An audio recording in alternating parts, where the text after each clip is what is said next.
J'en profite aussi pour remercier vos soutiens, vos encouragements, vos courriers, vos lettres, ce que vous nous envoyez, l'intérêt aussi que vous portez à travers le site, en entrant dans le site, ces commandes de livres aussi, cette possibilité que nous avons mis en place et dont vous pouvez bénéficier maintenant, de pouvoir vous procurer les différents ouvrages des écrits de Luisa Picarreta, ce qui est une bonne chose aussi. Traduction aussi, en espagnol, on a mis sur le PDF du livre, une partie du livre de la prière qui est très beau, du père Pablo Martin, un prêtre italien qui connaît très bien Luisa. Et bientôt, la traduction aussi va être en français. Comment les étapes de la prière dans la divine volonté, hein, que je trouve personnellement, j'espère que vous partagerez aussi mon avis, très lumineux. Très intéressant, hein, oui. Oui. Alors, d'autres remerciements encore? Eh bien, pour continuer, oui, alors, annoncer que d'ici quelques semaines, quelques mois, nous commencerons donc une formation de disciples missionnaires, disciples amoureux et missionnaires, hein, qui est arrivé sur notre côte atlantique, dans notre diocèse de Bordeaux, qui est déjà très active en Amérique latine, hein, qui a été une grande bénédiction pour tout le continent, avec Aparecida, les évêques de toute l'Amérique latine et des Caraïbes, avec Benoît XVI aussi. Voilà, encouragé à l'époque par Benoît XVI, qui a vraiment pris à cœur. Hein, pris à cœur pour que le chrétien soit vraiment un chrétien, pas seulement un catholique, mais un chrétien qui connaît Jésus, qui aime Jésus, qui suit Jésus, qui monte la montagne avec Jésus, hein, la montée du Carmel, qui se laisse transformer par Jésus et qui devient un disciple, un missionnaire, pour donner aux frères. Vraiment, comme disait Jésus à Sainte Catherine, réveiller les enfants morts dans le sein de l'Église. Et dans la divine volonté, bien sûr, ce que demande le Seigneur, c'est que nous soyons ces apôtres du royaume, de l'évangile du royaume de la divine volonté, il dit. Hein. Mais il faut déjà connaître Jésus. Hein, parce que nous nous apercevons, Jean-Jacques, que beaucoup de nos frères et sœurs ne connaissent pas bien l'Évangile. Hein. Donc il faut connaître le Jésus tel qu'il s'est fait, humain. Parce que la relation avec Jésus, avec le Christ, a toujours ces trois dimensions dont il faut se souvenir. Elle est personnelle, profonde et intime. C'est une relation personnelle de face à face, de rencontre, d'intime, de proximité avec Jésus. Ça me concerne moi, il ne s'agit pas de copier ou d'imiter quelqu'un. Elle est intime, c'est-à-dire, comme dit la sagesse, plus intime à moi-même, comme dit saint Augustin, c'est-à-dire dans les profondeurs de mon cœur, dans ma relation intime avec Jésus. C'est une relation amoureuse. Amoureuse. On disait Benoît XVI, le missionnaire doit être un amoureux. Et profonde. Et là, ça touche évidemment toute la superficialité de notre vie chrétienne et je dirais, j'en profite pour le dire aussi, tout ce que nous batifolons un petit peu, nous prenons, nous piochons, c'est un peu, je dirais, un certain visage de l'Église catholique parfois qu'on peut avoir, et c'est vrai, d'une manière quand même très, très superficielle de récupérer, de prendre, on prend un petit morceau de Bible, une parole par là, on vit l'Eucharistie, mais on n'entre pas vraiment dans l'authenticité, la profondeur personnelle, l'engagement personnel de la vie chrétienne. Voilà, qui est indispensable pour rentrer dans la divine volonté, puisque le fondement, la sainteté humaine que l'on retrouve dans l'imitation du Jésus, de l'Évangile, et qu'on retrouve dans toute la tradition, est quand même la base. Jésus dit que ça sera le marchepied, cette sainteté humaine, donc on ne peut pas faire fi de cette ascèse, de ces efforts, de ces vertus, même s'il faudra les abandonner. Bien sûr, dans le mode continu et éternel, d'une manière continue dans la divine volonté, on n'a plus besoin de rien. Hein, mais on ne peut pas se dispenser de l'effort, parce qu'il y a souvent des gens qui disent « Ah, je suis dans la divine volonté, donc non, elle nous est prêtée.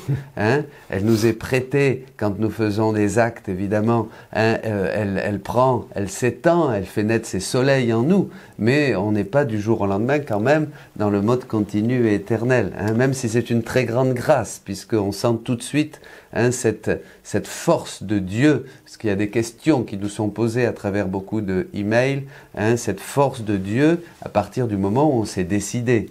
de vivre. C'est toujours les trois portes que l'on retrouve dans le livre 13, c'est-à-dire vouloir entrer, vivre et décider, entrer dans cet état de grâce de la divine volonté, désirer la divine volonté à Dieu, il l'a promis qu'il la donnerait, et puis ensuite la connaître, essayer de la connaître, les écrits. Les écrits, indispensables, puisque chaque écrit transmet une vérité, et un soleil, une vie même.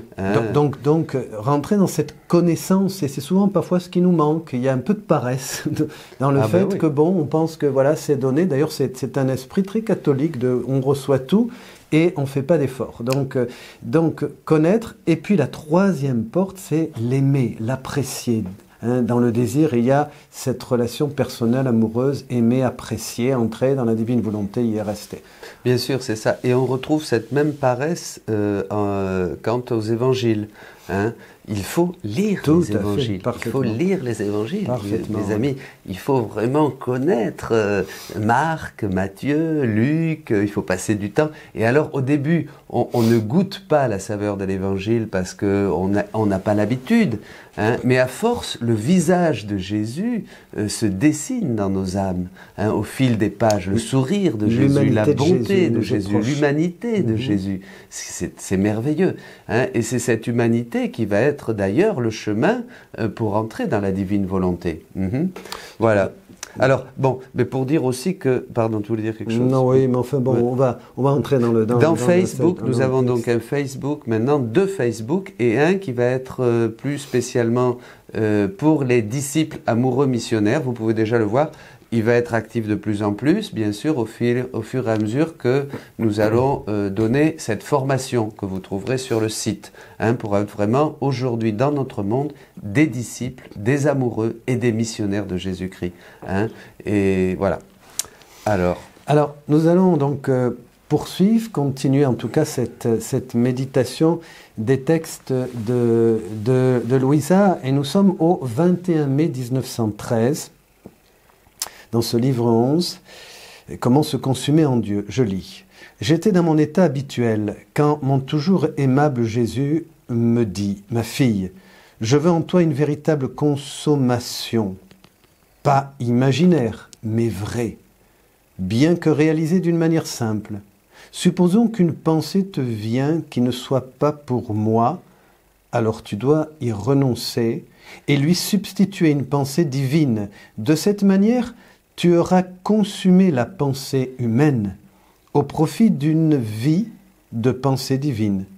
De la même manière, si l'œil veut regarder quelque chose qui me déplaît ou ne se réfère pas à moi et que l'âme renonce à cela, elle anéantit sa vision humaine et acquiert une vie de vision divine. Et ainsi de suite, tout le reste. Pour tout le reste. Pour tout le reste. Alors là, c'est très important, on peut s'arrêter. Avant de commencer, en méditant ces textes, je disais à Jean-Jacques, dans cette première partie, il y a vraiment tout ce que Saint Jean de la Croix décrit dans la montée du Mont Carmel. Dans la montée du Carmel, cette purification de la mémoire que l'on retrouve aussi dans la tradition des pères du désert, des pères de l'Église d'Orient, bien sûr, ce travail sur la pensée. Et il n'y a pas longtemps, le père Raniero Cantalamessa disait dans sa conférence de carême à la curie romaine que de faire attention à nos pensées, parce que nos pensées vont surveiller nos pensées parce qu'elles vont générer des paroles, surveiller nos paroles parce qu'elles vont générer des actes, bien sûr, des actes et des habitudes et des comportements, et que là se dessine notre destin finalement. Voyez donc, tout est à l'origine de la pensée. Et là, il y a vraiment cette ascèse. On est dans le carême, et je crois que c'est très beau de voir comment nous pouvons substituer toutes ces pensées qui nous assaillent, que nous avons envie de suivre, bien sûr, mais qui bien souvent ne sont pas nécessaires. Des pensées d'argent, des pensées de peur, des pensées inutiles, des pensées des affections. Le curé d'Ars reprend ce passage et redit, il parle de la substitution.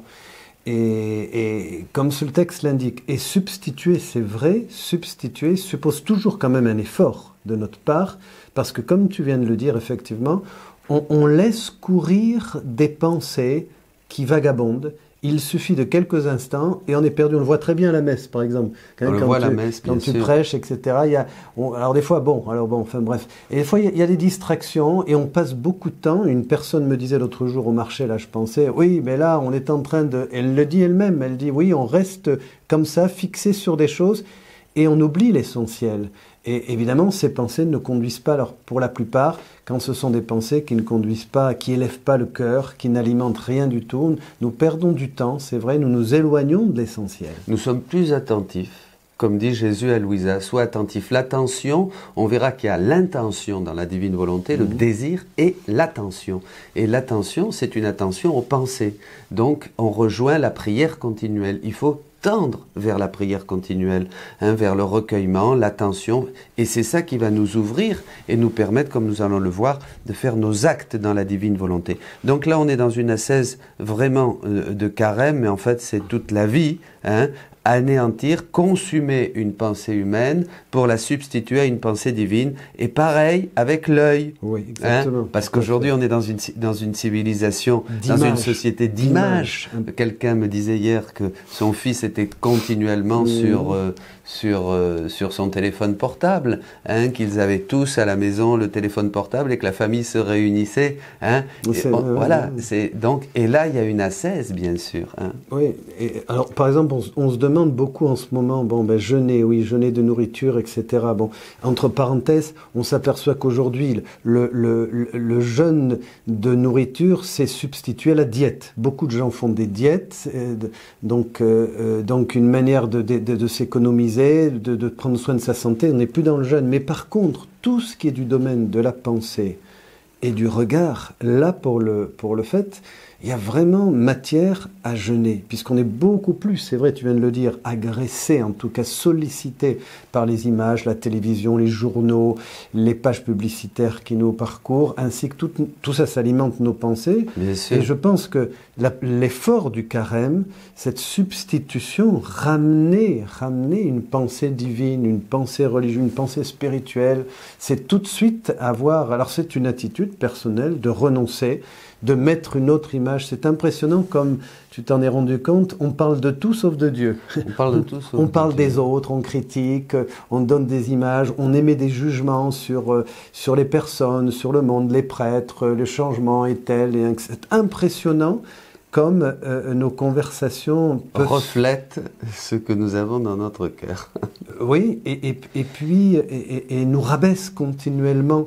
Je trouve que c'est normal aujourd'hui qu'il y ait une perte du spirituel, qu'il y ait encore plus de difficultés pour rentrer dans la profondeur de son cœur, parce que justement, il n'y a plus cette intériorité, puis on est continuellement agressé. Donc l'imaginaire fonctionne à plein pot avec tout un tas d'images. Je reconnais que c'est plus compliqué, plus difficile, tu venais de le dire à l'instant, de méditer la parole de Dieu, par exemple. On a plus de mal. Voilà. Puis, comme tu disais, la pensée et le regard, parce qu'on touche par la pensée et le regard au cœur. Alors, on voudrait jeûner avec la nourriture, on cherche des petites ascèses ou des prières en plus à faire, mais là on est dans l'extérieur. Or Jésus nous dit que le mal, comme le bien, vient de notre cœur. Il nous dit que les mauvaises choses viennent de l'intérieur de l'homme et souillent l'homme, mais aussi que la bouche parle de ce qui abonde dans le cœur.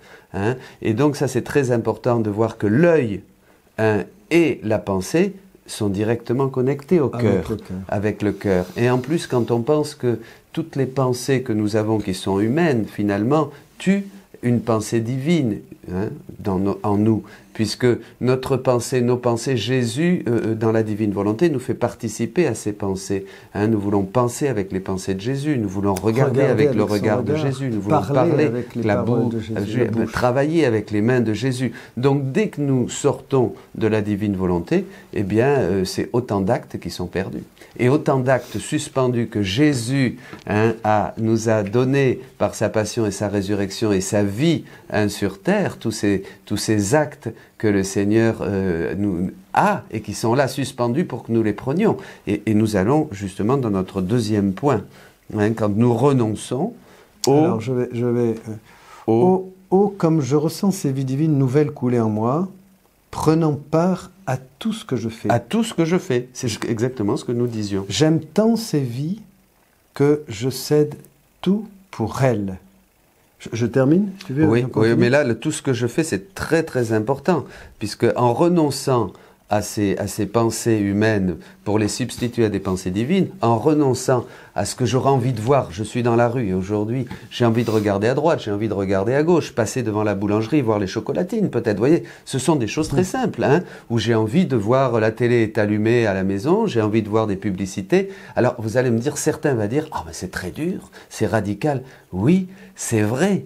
Et je vous disais au début, c'est à la montée du Mont Carmel, c'est ce qu'on appelle la purification de la mémoire. Après, il y a la purification de la volonté et la purification aussi de l'intelligence. Hein. Mais dans cette purification de la mémoire, nous laissons l'espace à Dieu, à Jésus, pour qu'il vienne vivre en nous et que nous puissions nous prendre ces vies, prendre ces vies divines. Tout ce que je fais, tout ce que je pense. Ça va jusqu'à une attente quand on est dans des salles d'attente, etc., où il y a tout un tas de journaux, etc. Cette mauvaise habitude que nous pouvons avoir de feuilleter, de récupérer une image, un journal, ça sont des journaux avec tout un tas d'histoires publicitaires, d'histoires des uns et des autres, rien qui n'alimente notre cœur. Hein.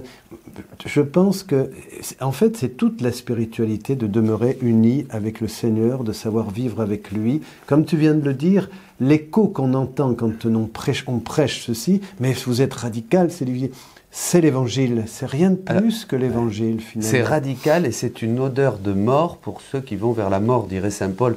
Pourquoi ? Parce que le monde d'aujourd'hui s'est tellement éloigné de Dieu. Moi je dis souvent, il faut prendre conscience du contexte actuel. C'est que nous avons tellement perdu l'image de Dieu. Il y en a tellement qui aiment vraiment Dieu comme il voudrait être aimé.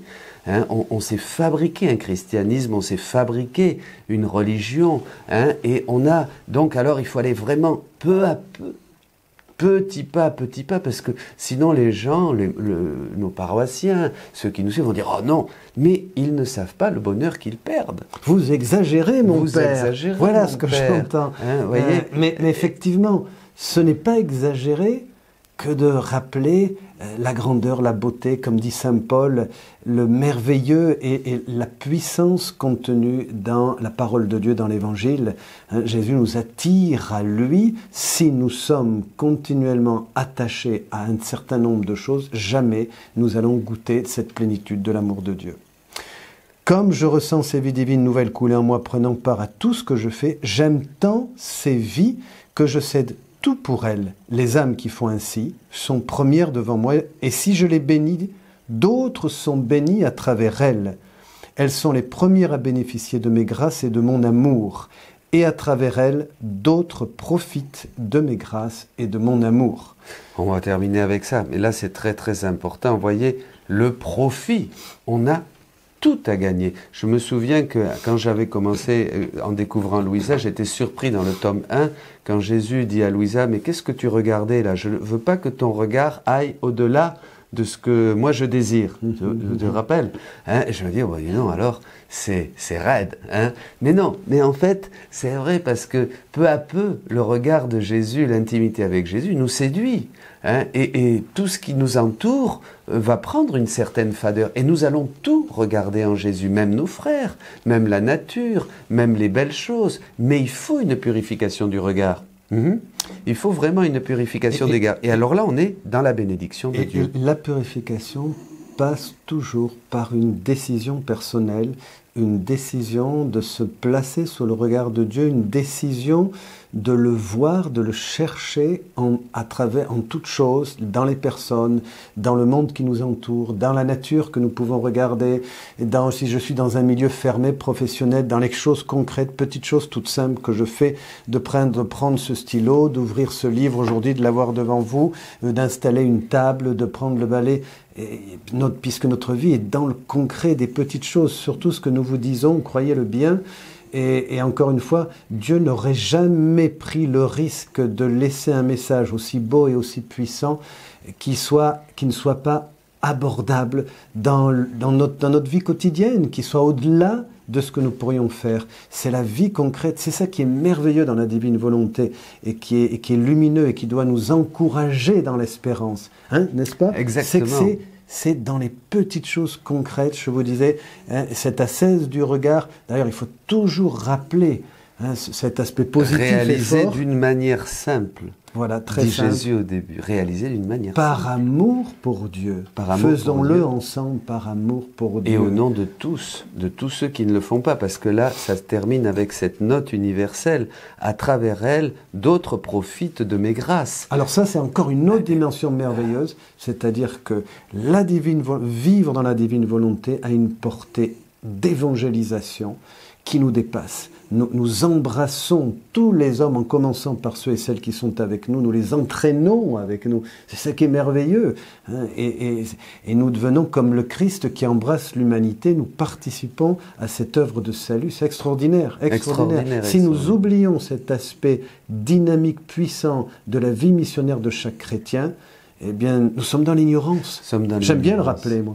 Ah, il faut le rappeler. Moi, la bonne odeur du Christ. La bonne odeur. J'ai toujours aimé cette phrase de Saint Jean de la Croix, le plus petit acte de pur amour a plus de valeur pour toute l'Église que toutes les œuvres réunies ensemble extérieures. Mais alors, dans la divine volonté, Jean-Jacques, ce petit acte que peut faire n'importe qui.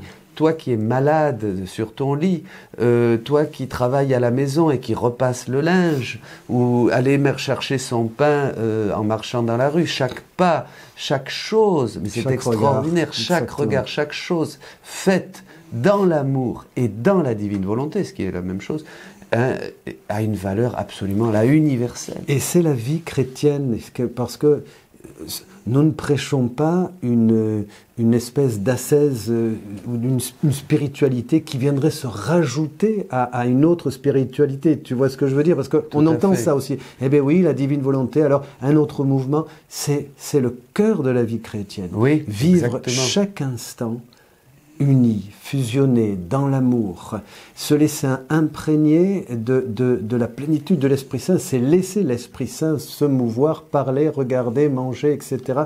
C'est, encore une fois, cette attention à tout ce que Dieu nous fait vivre. C'est le plus grand message que Dieu donne à l'humanité. Alors quelquefois, on disait c'est assez gênant quand on est invité, et quelquefois il y a d'autres spiritualités, il y a d'autres dévotions. Quelqu'un me parlait il n'y a pas longtemps de la dévotion au précieux sang de Jésus. Hein, est-ce que c'est bien? Est-ce c'est une belle dévotion? Oui, mais pourquoi pas plutôt dire que ce sang de Jésus soit mon sang, que je m'approprie ce sang de Jésus? C'est beaucoup plus que d'avoir la dévotion, ou tel message de la Vierge Marie, ou tel message de telle personne qui reçoit des révélations. Tout ça, mais aujourd'hui, dans ce moment charnière de l'humanité, la divine volonté absorbe, Jean-Jacques, tous ces messages. Alors ça n'annule pas qui sont un chemin vert. Voilà, ils sont un chemin vert. Hein, et puisque le message du royaume de la divine volonté n'a pas encore atteint, comme ça le sera d'ici 1 siècle ou 2 siècles. Jésus dit qu'il a le temps. Il dit qu'il a le temps. Mais il faut quand même voir que c'est la fin de quelque chose. Et c'est le commencement de quelque chose qui est complètement nouveau. Hein? Ce que dit Jésus, j'ai encore des choses à vous révéler, dans la finale de l'Évangile, que vous n'êtes pas prêts à recevoir. Et aujourd'hui, comme dit l'apôtre, c'est le temps favorable. C'est le temps favorable. Je termine par ce petit passage qui résume un peu ce qu'on essaie de dire là en quelques mots. Pendant que je priais, j'unissais mes pensées aux pensées de Jésus, mes yeux aux yeux de Jésus, et ainsi de suite, avec l'intention de faire ce que Jésus fait avec ses pensées, ses yeux, sa bouche, son cœur, etc. Et comme il me semblait que les pensées de Jésus, ses yeux, etc., se diffusaient pour le bien de tous, qu'on vient de dire, il me semblait également que moi aussi, uni à Jésus, je me diffusais pour le bien de tous. Amen. Eh bien, prions. Diffusons-nous, rentrons dans nos cœurs, chacun, pour le bien de tous, là où vous êtes, dans toutes les intentions qui habitent votre cœur, qui font partie de votre vie, nous nous unissons à Jésus. Entrons en lui, prenons ses pensées, prenons ses yeux, ses battements de cœur, son regard, ses sentiments, tout par lui, avec lui et en lui. Approprions-nous Jésus. Et diffusons-nous maintenant, c'est le deuxième mouvement, dans tous les regards de nos frères, pour les corriger, pour les rectifier, pour réparer, dans toutes les pensées, dans tous les désirs, dans tous les sentiments, dans toutes les paroles, qu'elles soient les pensées, les paroles, les désirs et les souhaits de Jésus, pour les offrir au Père. Et que le Seigneur vous bénisse, au nom du Père, et du Fils et du Saint-Esprit. Amen.